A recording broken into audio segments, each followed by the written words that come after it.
What the hell? What is going on? Hi there, welcome to today's video where today I am going to be discussing all things Beverly Hills Chihuahua. Now, if you don't know what Beverly Hills Chihuahua is, it is a Disney movie that was released all the way back in 2008 and I was obsessed with it as a kid. And do you know what's better than one Beverly Hills Chihuahua movie? Two Beverly Hills Chihuahua movies.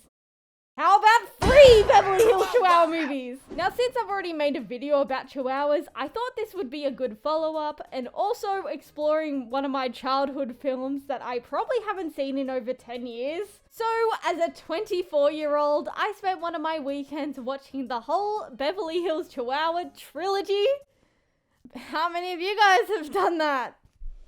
Let's start with the first movie. So Beverly Hills Chihuahua is based around this white chihuahua named Chloe. As a kid, obviously, I didn't really know much about her, but the voice actor of Chloe in this movie is Drew Barrymore. What? And she's not the only big person in this movie. Jamie Lee Curtis is Aunt Viv, the owner of Chloe. And now is probably a good time to mention that the budget of this movie was $20 million.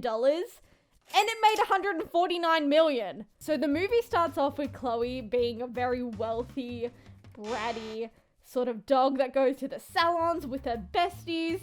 There's a There's a pug named Sebastian and a Yorkie that I don't know the name of. It's not really important. But in this salon shot, for some reason, the pug is sitting in like rose water.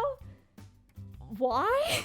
I definitely don't think that's a thing for dogs. If I'm wrong, sorry Sebastian, it's all yours. And now the other main character of the movie is named Pappy, and he is the landscaper's dog, and he's just a dirty sort of guy. No, but really, he just acts like a dog and he sort of owns it. He's not like this Beverly Hills brat Chloe vibe. I also want to mention in this movie, there are a lot of quotes from Pappy that are just kind of, we're Mexican, not Mexicant. So inspirational.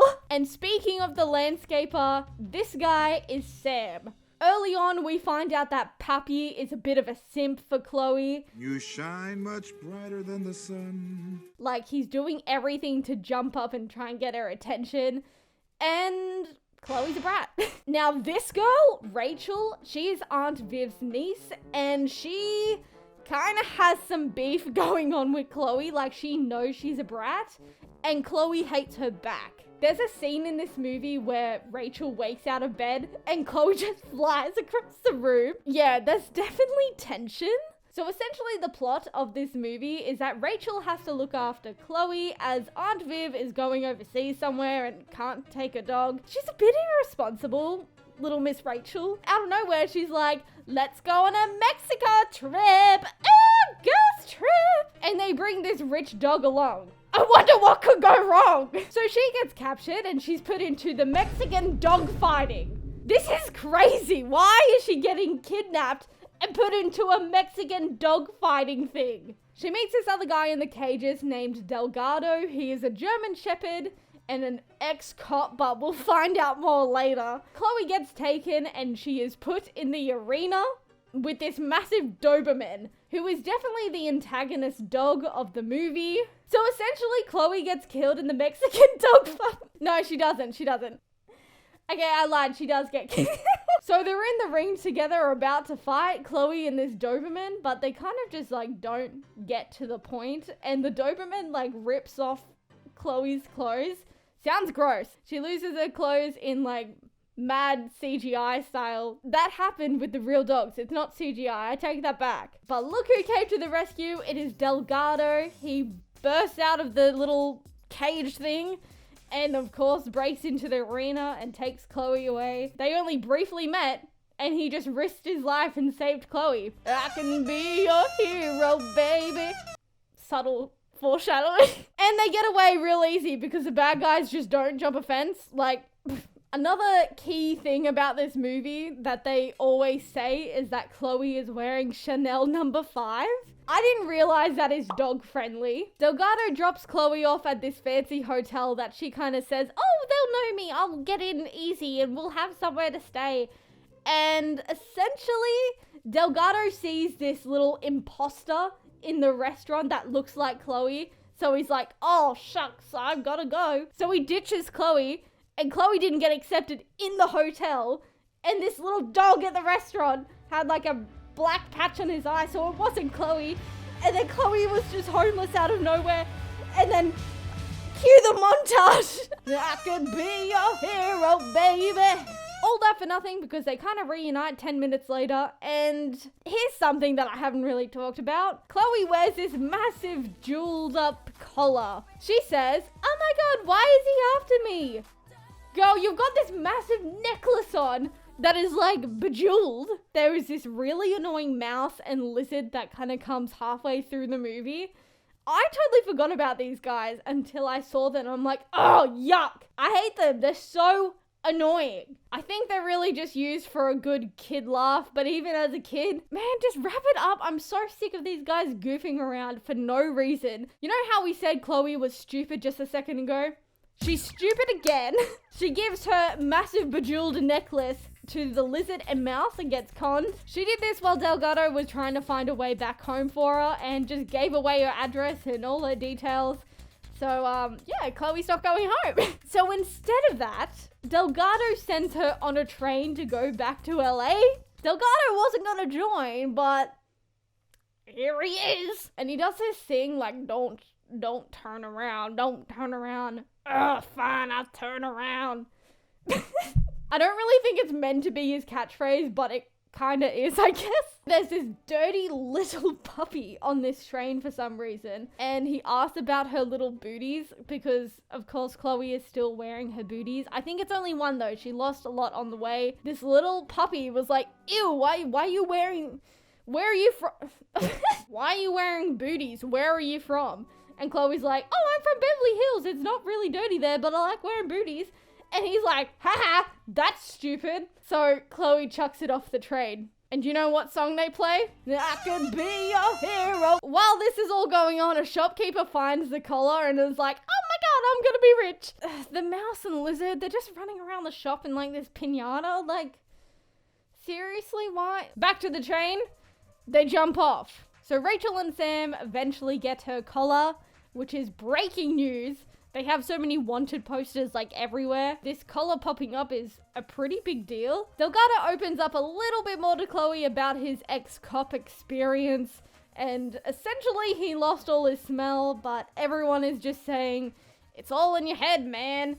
That's crazy. But he's like, meh, I've lost it. That skill's gone. I'm sure that won't be handy later. Wink, wink. So right after that, they get caught by mountain lions. Imagine at the end of this movie, it just ends with based on a true story. There's some great effects going on here. And then this massive dust pile just like comes onto the screen and it like points down and it's like 100 chihuahuas. What the hell? What is going on? So these little chihuahuas save Chloe and Delgado from the mountain lions and they go back to these ruins that they live in. It's kind of giving cult vibes. Like, they all surround together and do this chant, no mas, no more. They welcome Chloe and Delgado and talk about a real chihuahua bark. Meanwhile, the Doberman is running on the train tracks, like hunting down Chloe's scent. Realistically, they've survived so much in this movie, but Delgado and Chloe fall down a waterfall. I'm sorry, they should be dead. I don't want them to be dead, but if they've got to be killed at one point, it's probably this. Now getting on to the end of the movie, Chloe barks at a wanted poster and she is found. Just when she's about to like go home and settle in, blah, blah, blah, the Doberman steals her. She's a snack again. And in this time, magically, Delgado gets his scent back and he's like, sniff, sniff, sniff, Chanel number 5. And then he runs after them. Chanel number 5. Like Mamba number 5. Sorry, that sucked. Moving on. Because he smells Chanel number 5 at this point of the movie, surely that scent has moved on. She's fallen in mud. She's been in fountains. She's done everything. She's lost all her booties. Surely she doesn't smell of Chanel number 5 anymore. They all play tag around the ruins trying to find each other. Kind of cute, I guess. This is where Chloe's true bark comes out, like she was talking to that chief guy. And can we just talk about this? So she barks away in that, and the ruins start crumbling. I don't even think the Doberman can do it. Why is this little white chihuahua, who was a brat, mind you, can do this bark? Fast forward, Chloe is dead. And of course, Puppy is in the ruins and he kind of says some cringy things to wake her up. Hey, how you doing, love mama? Let me whisper in your ear. And then she's like, ah, ah. Since Delgado can smell again, he becomes a cop. Good on him. One of the things about this movie is that they had so many wanted posters for Chloe, but I have no idea how Aunt Viv didn't find out about any of this. Maybe Chloe is dumb because of her dumb owner. I guess after that cringe in the ruins, Chloe kind of comes to her senses and accepts Puppy, and now they are a couple. And speaking of couples, Rachel and Sam are now together. So I guess it's the best of both worlds. Ooh, ah, ooh. And then at the end of this film, there's kind of like a where are they now segment. In the end, the stupid mouse and lizard now live in Beverly Hills. Get lost. Chloe and Puppy want to have a bunch of kids. Like, look how many there are in this photo. But at the very end of this movie, Puppy is like talking to the audience, which is weird. But I do like this because he says this random statement out of nowhere. If you're adopting a pet, be sure that you are ready for a lifetime commitment and research your choice carefully. I love that they ended the movie with that because it's true. The end.